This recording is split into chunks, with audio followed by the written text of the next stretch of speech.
안녕하세요, 여러분.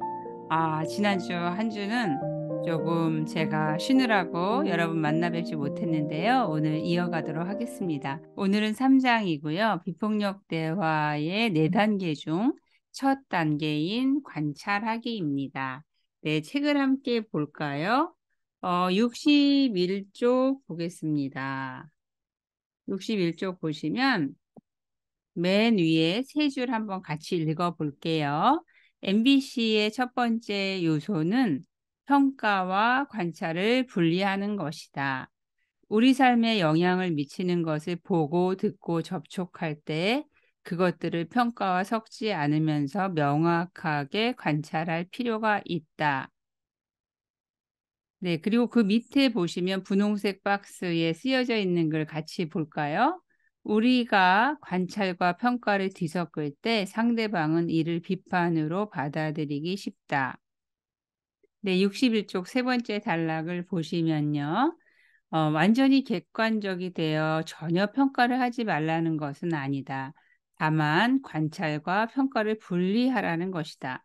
MBC는 대상을 고정시키거나 일반화하는 정적인 언어가 아니라 동적인 언어이다. 이랬습니다. 네, 정적인 언어, 동적인 언어, 뭐 이런 표현을 처음 들어보시는 분들도 계실 거예요. MBC는 동적인 언어예요. 그건 무엇이냐면 우리가 평가를 하게 되면 정적인 언어가 돼요. 저 사람은 게을러. 저 사람은 이기적이야. 이 사람은 욕심쟁이야. 이 사람은 부지런해. 이렇게 뭔가 평가를 하게 되면 그 사람은 이렇다라고 정적인, 고정적인 언어를 쓰게 되지요.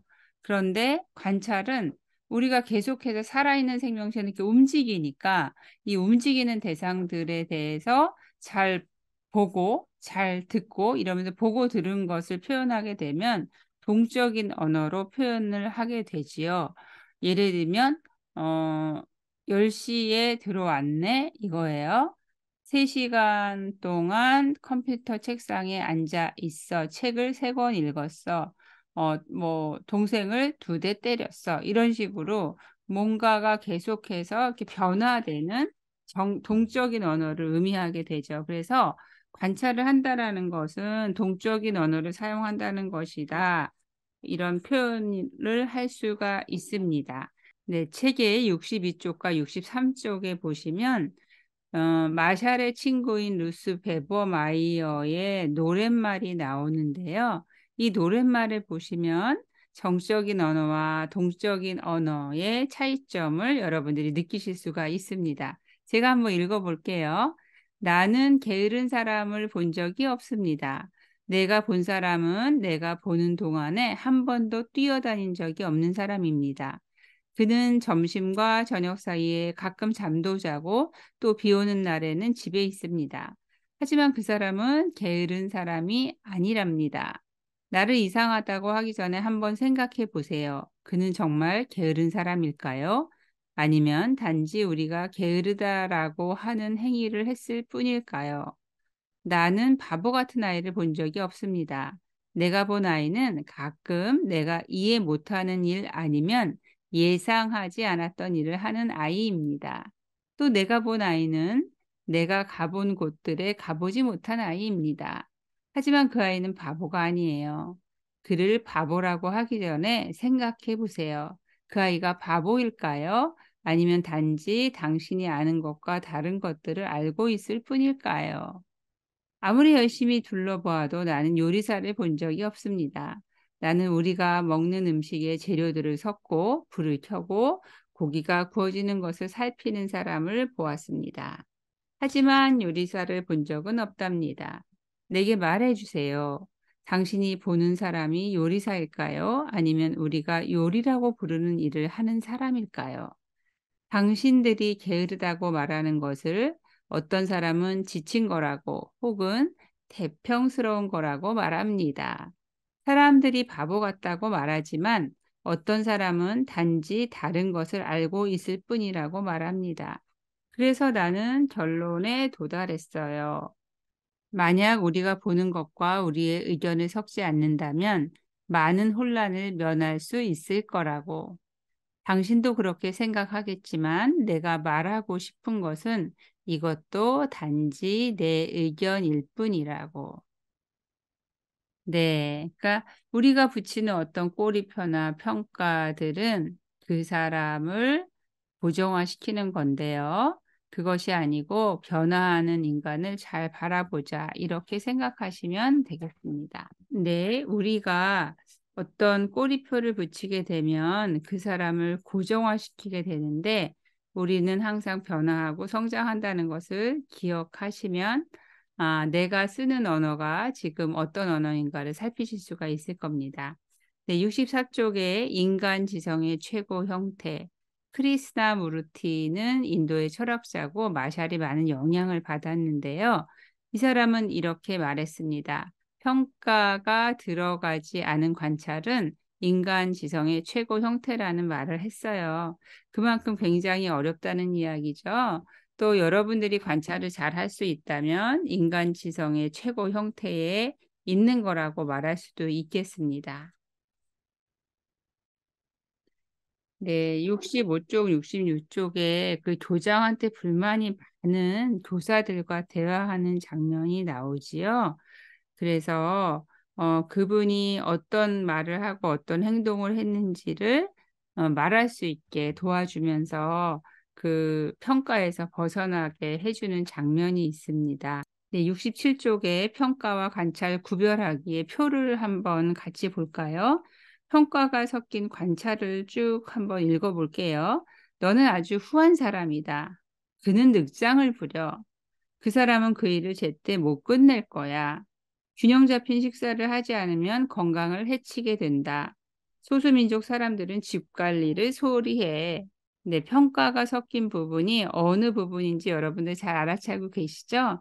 오른쪽에 보시면 평가와 분리된 관찰이 쓰여져 있는데 "너는 아주 후한 사람이다." 이것을 관찰로 해보면 점심 먹을 돈을 전부 다른 사람에게 주는 것을 보니 "너는 아주 후한 사람이라는 생각이 든다." 네, "그는 늑장을 부려." 이것을 관찰로 보면 "그는 시험 보기 전날 밤에만 공부를 한다." 그다음 "그 사람은 그 일을 제때 못 끝낼 거야." 이렇게 평가랑 섞여서 말을 했는데 이것을 분리해서 관찰로만 보면 "내 생각에는 그가 일을 제때 못 끝낼 것 같다." 혹은 "그가 나는 이 일을 제때 못 끝낼 거야." 하는 말을 들었다. 네. "균형 잡힌 식사를 하지 않으면 건강을 해치게 된다." 이렇게 평가를 섞어서 말을 하게 되는데요. 관찰로 바꾸면 "내가 균형 잡힌 식사를 하지 않으면 건강을 해칠까 봐 걱정돼."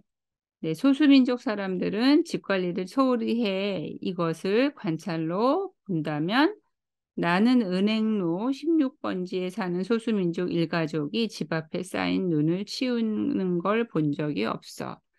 네. 약간 아쉬운 점들은 있어요. 우리말로 이렇게 이제 번역되는 과정에서 잘 보면 무슨 적이 있어 없어 이런 표현도 빼는 게 더 좋겠죠. 그래서 그 마지막 문장을 같이 다시 고치자면 "나는 은행로 16번지에 사는 소수민족 일가족이 집 앞에 쌓인 눈을 치우지 않은 것을 보았어." 이렇게 하는 게 더 좋겠지요. 네. 68쪽에 보시면 6 번, 7 번도 있는데요. "그는 형편없는 축구 선수야." 이것을 관찰과 평가를 분리해서 말하면 "그는 20 차례 경기에 나가서 한 골도 넣지 못했어." 네. 그다음에 "그는 못생겼어. 나는 그의 외모에 끌리지 않아." 네. 차이점 어떠세요? 느껴지세요?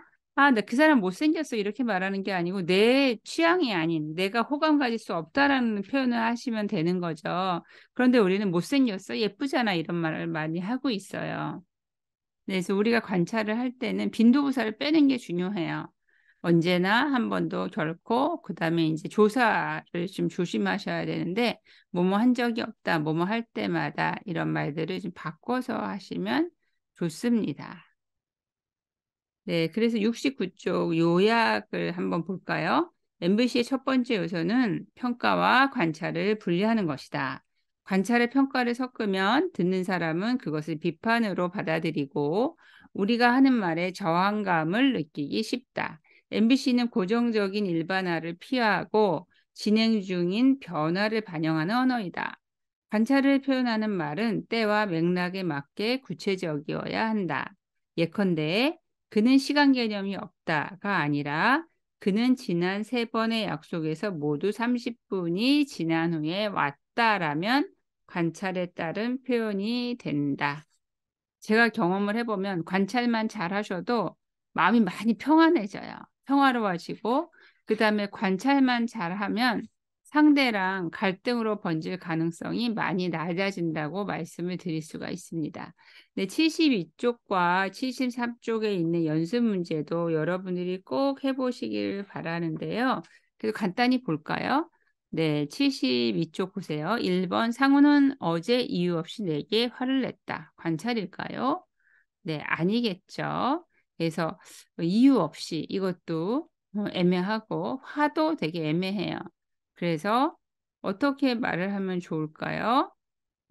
상우는 뭐 책상을 2번 치면서 네가 그럴 수 있냐라고 말했다. 이렇게 구체적으로 말할수록 관찰이 잘 되는 겁니다. 2번째, 소라는 어제 저녁에 텔레비전을 보면서 손톱을 물어뜯었다. 관찰이네요. 네, 3번째, 용준이는 회의 시간에 내 의견을 묻지 않았다. 어떠세요? 이것도 관찰이죠. 근데 이거 평가를 하게 되면 어때요? 용준이는 나를 싫어한다. 용준이는 잘난 척한다. 이렇게 할 수 있겠죠. 네, 4번, 우리 아버지는 좋은 분이다. 네, 축하드려요. 좋은 분이면. 그런데 이것도 역시 평가, 고정적인 언어가 되겠죠.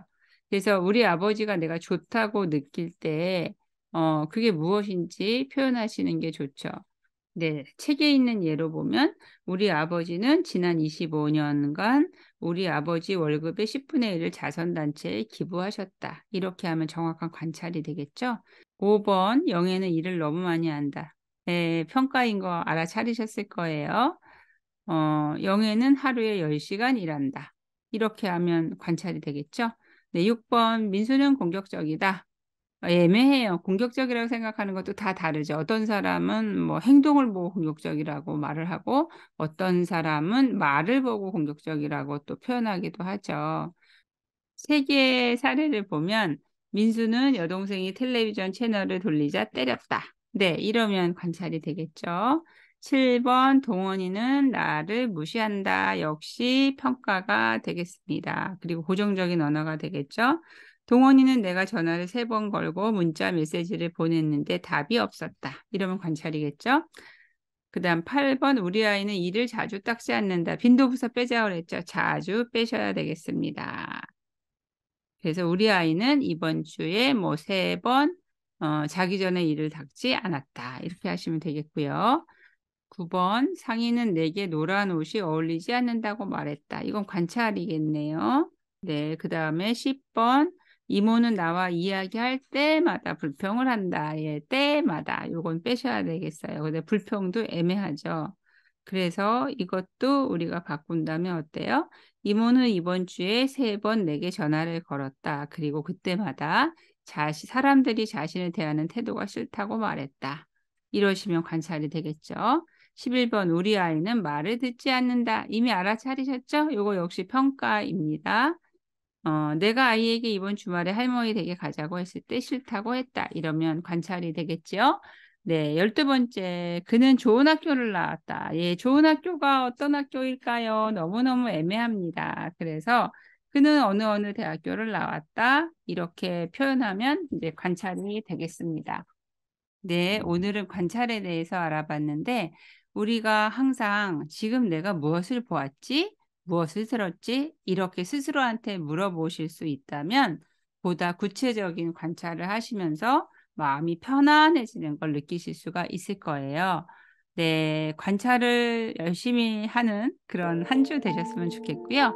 저는 다음 주에 느낌 함께 나누기 위해서 다시 오도록 하겠습니다. 한 주 건강하게 지내시고요. 조금씩 이렇게 짧은 순간이라도 내가 즐겁고 행복한 순간을 많이 만드시기를 바랍니다. 네, 안녕히 계세요. YJ MBC 이윤정이었습니다. 고맙습니다.